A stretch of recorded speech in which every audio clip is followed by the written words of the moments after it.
Olá, boa tarde para vocês. Ótimo domingo para todos vocês. E nesse domingo eu quero deixar mais uma porção da palavra do Senhor. Nós estamos lendo aqui, aprendendo um pouco sobre as 7 igrejas do Apocalipse, não é verdade? E hoje eu quero ler para vocês sobre a terceira. Amém? Sobre a terceira igreja do Apocalipse. Se você tiver uma Bíblia aí, abre a sua Bíblia. Se você não tiver, escute. Amém?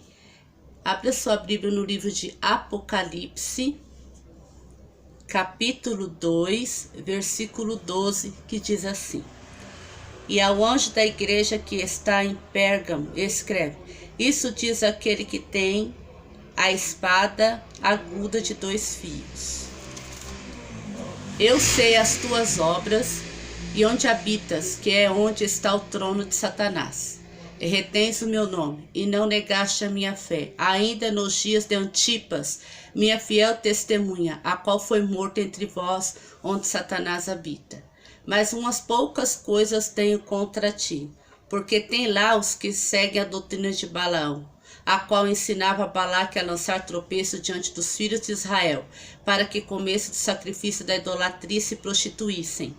Assim tens também os que seguem a doutrina dos Nicolaita, a qual eu aborreço. Arrependei-vos, pois, quando não, em breve virei a ti, e contra eles batalharei com a espada da minha boca. Quem tem ouvidos ouça o que o Espírito diz às igrejas. Ao que vencer darei a comer do maná escondido. Dar-lhe uma pedra branca, e na pedra um novo nome escrito, o qual ninguém pode conhecer, senão aquele que o recebe. Amém? Maravilhoso, né? Essa terceira carta que o Senhor envia para o pastor, né, que é o anjo da igreja, o pastor, para o pastor da igreja de Pérgamo, que também era uma igreja situada também na Turquia. Cada uma delas era num lugar diferente da Turquia, né? Hoje é a Turquia, na época era a Ásia Menor. Então, aqui no versículo 12 o Senhor diz: Ao anjo da igreja que está em Pérgamo escreve: Isso diz aquele que tem espada de 2 fios. Né? Quem está falando aqui é Jesus. Isso diz aquele que tem espada de 2 fios. O Senhor Jesus está falando com aquela igreja. A espada é a palavra, né? Que corta por dentro e por fora. É a espada de 2 gumes, né? A palavra do Senhor. Então o Senhor estava falando com aquela igreja. Ele estava falando que ele é o que tinha a espada de 2 gumes. Ele que tinha a palavra. Eis, eu sei as tuas obras e onde habitas. É o Senhor falando para eles, ó. Eu sei as tuas obras e onde habitas, que é onde está o trono de Satanás. E retens o meu nome e não negaste a minha fé. Ainda nos dias de Antipas, minha fiel testemunha, qual foi morto entre vós, onde Satanás habita. Aqui o Senhor está falando para eles que ele conhecia as obras que eles praticavam, que eles eram cristãos fiéis, faziam a obra de Deus, né? E aqui o Senhor também está falando que sabia onde eles habitam, né? Que é onde ficava o trono de Satanás. Eu andei dando uma estudada, né? E quando ele fala assim sobre trono de Satanás, é porque naquela cidade o povo tinha muita idolatria. Eles estavam situados, a igreja estava num lugar onde tinha muita idolatria. E segundo o que eu li, né? A história diz que naquela cidade tinha uma estátua do deus grego chamado Zeus, que era muito gigantesca. E também tinha também uma biblioteca muito grande. E o povo adorava aquele deus, aquela biblioteca, o povo adorava. Então eles faziam muito cultos àqueles deuses, né? Aquele tal de Zeus, a estátua gigantesca, né, do Zeus. E ali tinha muita idolatria. O Senhor queria dizer que eles estavam ali onde o trono de Satanás habita, é porque o diabo governava aquele local. Então ele governava ali, aquele povo, aquele local. Então a igreja estava situada bem ali, naquele local. E o Senhor estava falando para eles que sabia das obras deles e sabia que onde eles habitavam é onde estava o trono de Satanás, onde o diabo estava reinando ali, né? O povo idólatra O povo demoniado, não seguia Deus, tinha muito mal naquela cidade, muita idolatria. E aqui ele fala, a parte B. Vou ler de novo. Eu sei as tuas obras e onde habitas, que é onde está o trono de Satanás. E retens o meu nome. O que é reter? Eles continuavam fiéis, mesmo no meio daquela idolatria toda, da perseguição que eles passavam, mas eles continuavam fiéis, né?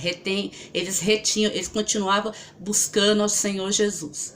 E não negaste a minha fé, continuavam na fé.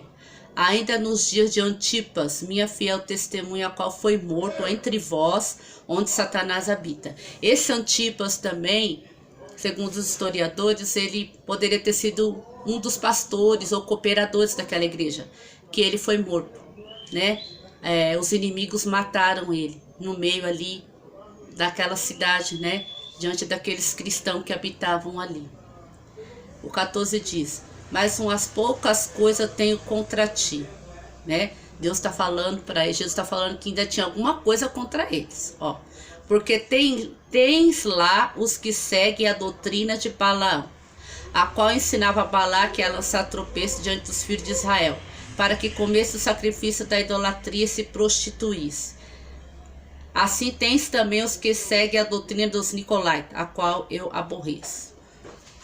Então, na igreja tinha divisão, dá para entender que tinha divisão. Muitos que estavam dentro daquela igreja, que se diziam cristãos, tinham as doutrinas da prostituição espiritual. O que é prostituição espiritual?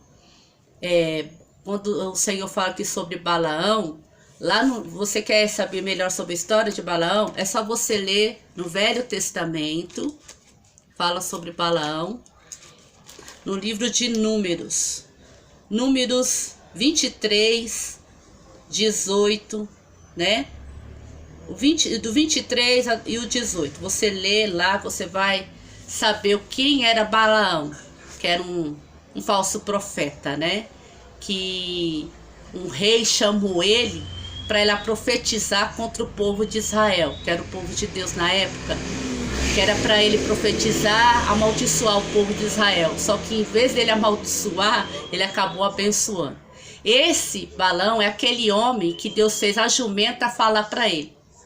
Se não fosse a jumenta, o anjo tinha matado ele, porque a jumenta via o anjo, né, na frente deles, e ele começou a bater na jumenta, porque a jumenta não andava. Aí Deus abriu os olhos dele, ele também conseguiu ver o anjo. Mas aí a jumenta falou para ele: por que você está me batendo tanto? Por acaso eu já agi assim de outras vezes? Aí ele: não, nunca agiu. Aí depois o Senhor mostrou para ele que o anjo estava na frente da jumenta. Aí o anjo falou assim para ele: ó, se não fosse a tua jumenta, eu já teria te matado. Mas eu tinha te matado e tinha deixado ela com vida, né? Foi aonde a jumenta falou com ele, né? Então Deus usa até uma jumenta para falar com o homem rebelde, né? Ouve se quiser. Então esse Balaão aqui, ele estava indo para poder amaldiçoar o povo de Israel e fazer eles se prostituírem, pecarem contra Deus, né? O que falou, sacrifício da idolatria e a prostituição. A prostituição espiritual é adorar outros deuses, né?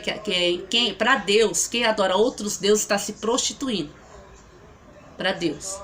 Porque Deus, ele quer que nós adoremos somente a ele e não a outros deuses, outras coisas deste mundo. Então Balaão, ele estava indo para fazer esse tipo de coisa. E aqui no Novo Testamento, o Senhor falando para aquela igreja o seguinte, que dentro da igreja tinha pessoas que estavam agindo como Balaão, entendeu? Estava seguindo a doutrina de Balaão, agindo como Balaão. Eles estavam na igreja, mas ao mesmo tempo estavam fazendo coisas erradas, adorando talvez os deuses daquela cidade. Por que não? Se aquela cidade era uma cidade pagã, eles estavam no meio de gente pagã que adorava ídolos, né? Outros deuses, que aqui o Senhor fala que eles estavam situados onde estava o trono de Satanás. Então ele tinha muita idolatria, tudo que não prestava. Então muitos dessa igreja estavam iludidos, quem sabe por essas coisas, né? Pela idolatria daquele local. E aqui o Senhor estava alertando o pastor daquela igreja, que tinha pessoas, a líder daquela igreja, que estava fazendo esse tipo de coisas, né? E os nicolaítas também, na época, tinha também esse grupo de pessoas também que Deus odiava, que eles também eram idólatras, faziam coisa errada. Então as doutrinas de Balaão, dos nicolaítas, são pessoas que não estavam agradando a Deus, que estavam ali dentro daquela igreja, né, pecando contra o Senhor. Então, ou seja, o Senhor Jesus mandou a carta para aquele pastor, para ele entrar com providência, né, e ver o que estava acontecendo ali na igreja. Aí, o 16. Arrependa-te, pois, quando não em breve virei a ti, contra eles batalharei com a espada da minha boca. Quem tem ouvidos ouça o que o Espírito diz às igrejas. Ao que vencer, dar-lhe-ei a comer do maná escondido, dar-lhe uma pedra branca, e na pedra um novo nome escrito, ao qual ninguém conhece senão aquele que o recebe, né? Então aqui o Senhor está falando, né, que é para aquela igreja se arrepender, aquele povo que estava praticando mal se arrepender. Deus estava dando tempo para eles se arrepender. Por isso que Deus mandou um alerta através dessa carta para eles acordar, se arrepender, parar de ficar com idolatria, parar de fazer coisa errada, né? Que era para eles se arrepender. Senão ele ia vir contra eles e batalharia com a espada da minha boca, né? Então, quer dizer, o Senhor ia cortar eles, né? A palavra, né, ia cortar. Deus ia entrar com justiça na vida daquelas pessoas que estavam pecando ali naquela igreja. E o 17 fala, quem tem ouvidos ouça o que o Espírito diz às igrejas. Em todas as cartas está escrito isso daqui, ó. Quem tem ouvidos ouça o que o Espírito diz às igrejas. Ou seja, se você quer ouvir o que o Espírito de Deus tem para te dizer, o que o Espírito de Deus está falando, entendeu? Ouça o Espírito de Deus, quer dizer, atenta, não é só ouvir, mas ouvir e praticar, temer. Ao que vencer, dar-lhe-ei a comer do maná escondido, dar-lhe-ei uma pedra branca, e na pedra um novo nome escrito, o qual ninguém conhece senão aquele que o recebe. Aqui é uma promessa maravilhosa, né? Aquele que venceu, ou seja, aquele que for fiel até o fim, serviu o Senhor com fidelidade até o fim, vai receber essa promessa do Senhor, nessa bênção do Senhor. Ao que vencer, dali ao comer do maná escondido. O que é o maná? Lá no Velho Testamento nós sabemos, né? Quando o povo saiu do Egito, foi para o deserto, Deus derramou para eles o maná. Caía do céu, como um orvalho, toda manhã. Era como sementinhas de coentro, né? Eles macetavam e faziam pães, comiam, tinha gosto de pão de mel. Era o maná. Deus dava para eles todos os dias, para o povo que saiu do Egito, né? Então aqui fala, ó, vai comer do maná escondido. E dar-lhe uma pedra branca, e na pedra um novo nome escrito. Cada um vai receber uma pedrinha branca e um novo nome. Além de ter um novo corpo, que o Senhor vai dar um novo corpo, um corpo transformado, também vai ter um novo nome. Eu não vou me chamar Luzinete, né? O Senhor vai me dar um outro nome. Patrícia, Renata, João, Paulo. Seu nome não vai ser mais esse. Se você for fiel até o final, o Senhor vai te dar uma pedrinha branca escrita um novo nome, né?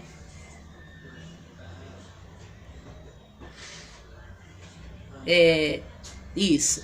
Dali uma pedra branca e na pedra um novo nome escrito, ao qual ninguém conhece senão aquele que o recebe. Então bênçãos que o Senhor tem, são galardões, são recompensas para aqueles que for fiel, né? Então, se você se identifica com essa igreja, na parte que é boa, né? Que você mesmo passando tribulação, mesmo no meio aí, né? Porque o mundo jaz no maligno. O trono de Satanás é o mundo, jaz no maligno, né? Se você continua fiel, né? Se você não está provocando a idolatria. Às vezes a gente pensa que a idolatria é só adorar os deuses, né? Como antigamente as estátuas. Não. A idolatria pode ser o dinheiro, pode ser um bem material, né? O seu próprio eu, Tudo isso pode ser uma idolatria. Então Deus, ele quer que você se limpe de tudo isso, do que é mundano, do que é idólatra, daquilo que te contamina, que não agrada ao Senhor. E ser fiel até o final, para você receber todas essas bênçãos. Agora, se você continuar no pecado, continuar fazendo coisa errada, continuar desagradando o Senhor, é claro que ele vai entrar com justiça. O nosso Deus é Deus de amor, mas ele também é Deus de justiça. Então é tempo de se consertar na presença do Senhor. Quero deixar essa palavra para você nessa tarde, tá? Rever aí os seus conceitos e busque a Deus. Um beijo, boa tarde para todos. A paz.